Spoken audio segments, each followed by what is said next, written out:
try to imagine the temple. It was similar to the one that you saw. So all the columns in front, the temple at the top, and then there was an area for the devotion. Yeah? The area of the devotion in the case of Caesar is behind this wall there, where there is the pyre where Julius Caesar was cremated. Yeah?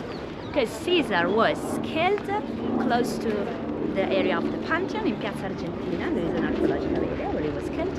He was going to the Senate, yeah, in that way. In the year 44 BC, and the reason why he was killed because, of course, you know, for political reasons. Yeah, Julius Caesar was the very last figure that somehow closes the Republican time in Rome. Because you have to imagine, Rome got a history that is divided in three large blocks. We have monarchy for about 200 years, from the moment of the foundation was in the 8th century BC to the beginning of the 5th century.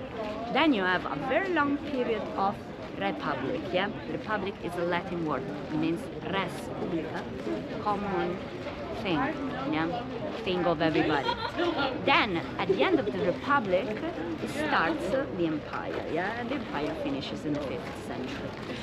At the last years of the republic, there was a concentration of powers. Many of these people that were in politics tried to do it. Caesar was the only one who was able to do this. And after Caesar, he chose a heir, and his heir is Octavianus, which became the first Augustus, so the first emperor. There is a complete change of mentality. You know?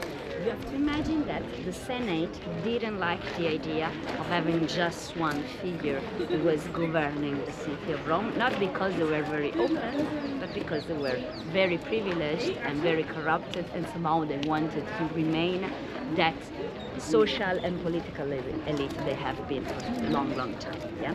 So they decided to kill Julius Caesar. He was stabbed 33 times and then cremated here.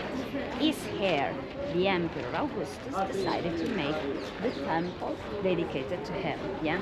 So it was a very clever way to talk about somebody that was very loved by many people, to talk about himself, yeah, the power that he was getting, being the first one somehow to be the chief of Rome for the first time after at least 5 centuries, yeah. So somehow, you know, like it's Julius Caesar was the first one that was called Divo. Divo means God. So it was the first time when somebody became a god, even though he wasn't, you know, from the pantheon of the gods, but just a common person. From this moment starts the tradition as well, making the emperor a god. Yeah. Well, with this, I don't know if you have any questions. We'll finish our tour. Hope you had a nice time and you enjoyed it. So do they know? So this is